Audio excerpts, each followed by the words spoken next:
안녕하십니까. 매의 눈으로 세상의 흐름 읽어드리는 Y타임스 정세 분석의 추국일입니다. 미국과 영국의 항공모함 그리고 호주를 포함해가지고 7개 나라가 오는 8월에 필리핀 해역에서 합동 군사훈련을 갖게 됩니다. 영국 정부는 20일 벤 월리스 국방장관이 이 하와이에 있는 인도태평양 사령부를 방문해가지고 존 캐칠리노 사령관을 만난 자리에서 미국과 영국의 항공모함 그리고 호주, 프랑스, 일본, 뉴질랜드 및 대한민국 해군 및 공군이 참여하는 대규모의 다국적 군사훈련을 필리핀 해역에서 8월에 실시하게 될 것이다. 이렇게 밝혀서 주목을 끌었습니다. 현재 동아시아 지역으로 오고 있는 영국의 퀸 엘리자베스 항공모함 전단이 이 남중국해에 새롭게 배치되는 칼 빈슨 항공모함 그룹과 함께 세계적으로 이목이 집중되는 지역에서 미국의 동맹 및 파트너들하고 상호 운용성을 증진시키기 위해서 여러 가지 통합훈련을 실시하게 된다. 이것이 이날 발표한 주요 내용입니다. 그런데 여러 가지 관심이 가는 사항이 많습니다. 미국과 영국이 주도하는 이 다국적 군사훈련이 굉장히 주목을 끄는 것 중에 하나가 우선 F-35 스텔스 전투기들이 이렇게 함께 많이 모여가지고 훈련을 한 적이 없었다 하는 점을 들 수가 있습니다. 지금 이 퀸 엘리자베스 항모에는 영국의 제617 비행대 댐버스터스가 미 해병대 소속의 VMFA-211 웨이크 아일랜드 어벤져스하고 함께 항해에 참가를 하고 있습니다. 댐버스터스는 8기가 있고요. 웨이크 아일랜드 어벤져스에는 10기로 구성되는 비행대가 있습니다.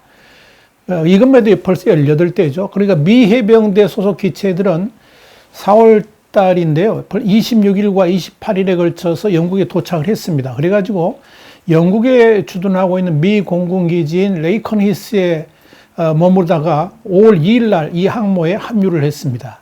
이들은 이제 본토의 기지 애리조나 유마를 떠날 때 이미 소속 명칭을 기체에 새기는 작업을 실시했는데요. 지금 사진에 보신 바와 같이 이번에 배속되는 항모가 영국 해군 소속이라서 HMS 퀸 엘리자베스라는 문구가 이 수직 2익에 새겨져 있습니다. 여기에 영국 해군의 헬기 비행대뿐만 아니라 이 조기 경보 헬기도 탑재가 된 것으로 확인됐습니다. 그리고 영국 해군의 다이아몬드, 그리고 디펜더, 켄트, 리치몬드 구축함하고 미 해군의 설리반함, 또 네덜란드 해군의 에버센함, 영국 해군의 급유함인 RFA 타이드포스, RFA 포트 빅토리아 함 등이 동행을 하고 있습니다.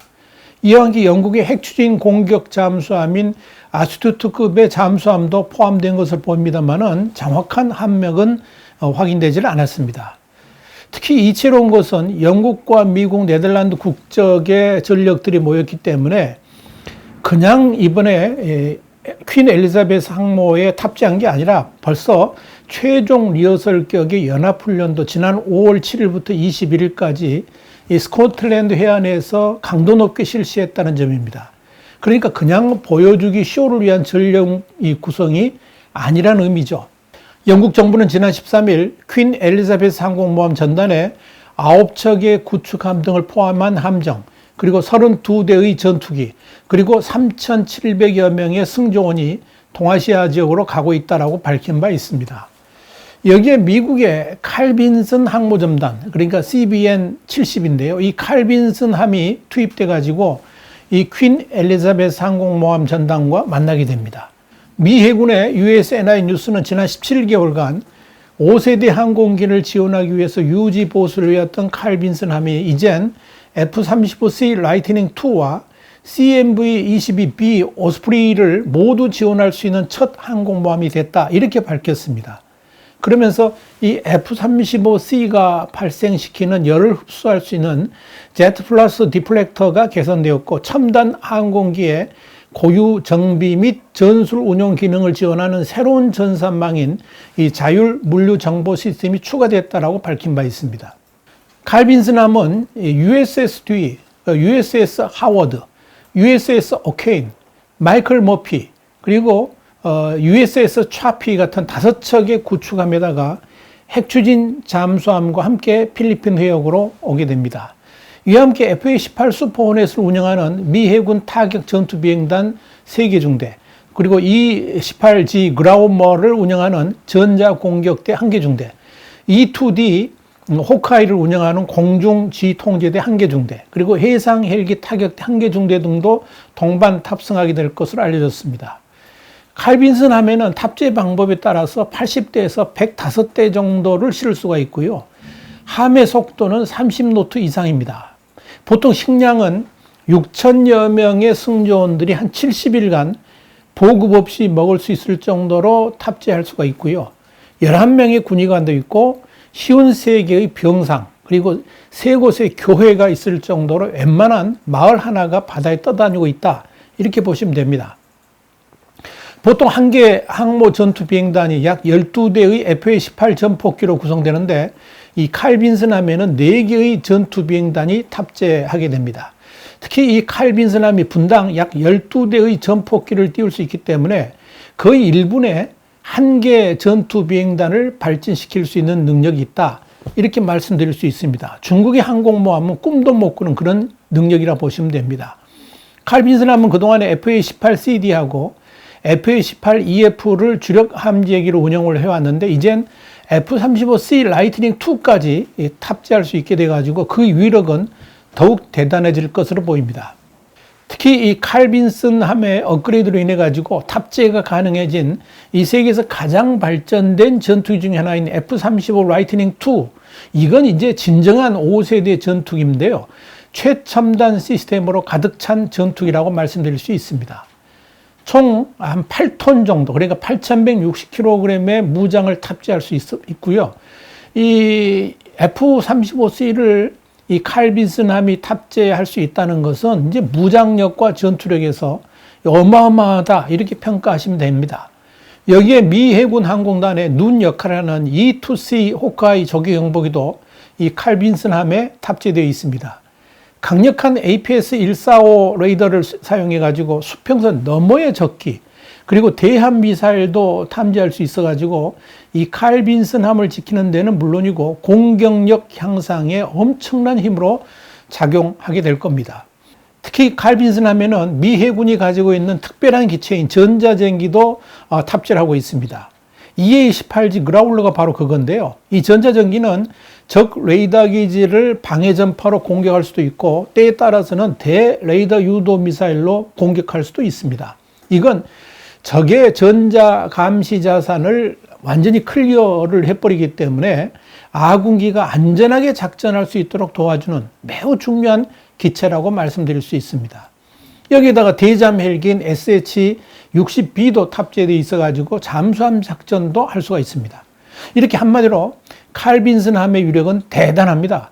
특히 이 보통 항모전단에 한두 척의 이지스 순양함, 서너 척의 이지스 구축함, 그리고 미사일 프리킷 한두 척 정도, 공격용 원자력 잠수함 또 여러 척, 근데 보통 한 척이 두 척인데 7척까지 이렇게 따라다닐 때도 있다고 합니다.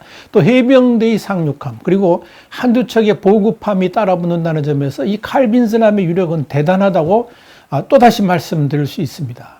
한마디로 그동안 남중국해를 지켜왔던 이 로널드 레이건 함을 훨씬 뛰어넘는 항공모함이 동북아시아로 오면서 이번에 퀸 엘리자베스 함하고 만나가지고 합동훈련을 하게 되는 겁니다.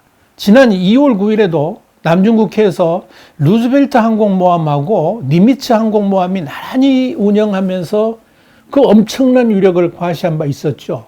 그런데 이번에는 그 당시를 훨씬 뛰어넘는 전력에다가 본격적인 군사훈련을, 그것도 7개 나라가 함께하는 초대규모 군사훈련을 한다는 점에서 중국의 간담이 서늘해질 수밖에 없을 겁니다. 자, 이 정도 규모만 하더라도 당장 중국과 전쟁을 벌인다 그러도 전혀 무리가 없고요. 이것만으로도 중국의 전력을 능가할 수 있다, 이렇게 보시면 될 겁니다. 한편 영국 정부는 지난 13일 미국의 로이드 오스틴 국방장관하고 영국의 벤 월리스 국방장관이 워싱턴에서 항공모함 작전 운용 능력 향상을 위한 협정의 유효기간을 연장했다라고 밝혔습니다. 뿐만 아니라 양국 국방장관들은 세계에서 가장 많은 국방 예산을 쓰는 나라하고 유럽에서 가장 많은 국방 예산을 투입하는 두 국가가 2022년 1월에 만료가 예정되어 있는 항공모함 및 해상전력 운용과 관련된 협약의 기한을 1년 더 연장하기로 했다, 이렇게 발표를 한 겁니다. 자, 이와 관련해 가지고 벤 월리스 국방장관은 인도태평양 지역에서 중국으로 인한 여러 가지 위협이 증대됨에 따라서 영국은 민주적 가치를 수호하기 위해서 최선을 다할 것이다, 이렇게 밝혔습니다. 영국 정부도 인도태평양 지역에 영국의 5세대 항공모함 그룹이 투입된다는 것은 인도태평양 지역의 안정과 평화 수호, 그리고 이 지역의 동맹국들과 소중한 파트너들, 이 나라들하고 자유민주주의 수호를 위해서 힘을 합칠 것을 보여주는 것이다, 이렇게 밝혔습니다. 영국은 이번 퀸 엘리자베스 항공모함 전단의 동아시아 파견 이후에도 올해 후반기부터는 HMS 스페이하고 HMS 타마르 같은 구축함을 남중국해를 중심으로 한 해역에 영구 배치시킬 것이다, 이렇게 밝혔습니다. 그리고 이 구축함들이 호주와 일본, 싱가포르를 포함해 가지고 여러 국가들하고 또 군사적 협력도 강화할 것이다, 이렇게 강조를 했습니다. 한편 프랑스도 19일 이 남중국해에서의 중국의 불법적인 행동을 제어하기 위한 해안 경비대를 파견할 것이라고 마크롱 프랑스 대통령이 밝혔습니다. 이 로이터 통신이 이날 마크롱 대통령이 호주, 마셜레주, 그리고 파푸아뉴기니 같은 태평양 국가들하고 화상회의를 마친 후에 이 남중국해에서의 약탈적 행동을 저지하기 위해서 우방국들하고 해양 협력을 강화할 것이다, 이렇게 강조를 했다고 보도를 했습니다. 마크롱 대통령은 이날 직접 중국을 지목하지는 않았습니다만 사실상 이 중국의 남중국해 관련 불법적 행동에 대해서 질타를 했다는 점에서 이 프랑스의 적극적인 군사 행동이 주목된다고 말씀드릴 수 있겠습니다. 인도양의 리유니언, 그리고 태평양 프랑스령 폴리네시아 같은 인도 태평양에 걸쳐 섬 영토를 가진 프랑스는 이 중국의 영향력 대응 조치로 호주, 인도하고의 방위 관계를 강화하기도 했습니다. 점점 이렇게 남중국해는 뜨거워지고 있고, 이번에 영국과 미국의 항공모함 그리고 7개 나라가 합동 군사훈련한다는 것은 앞으로의 대중국 전략에 상당히 중요한 방향을 제시해주고 있다, 이렇게 보실 수 있겠습니다. 와이타임 정세 분석이었습니다. 다음 시간에 다시 뵙겠습니다. 감사합니다.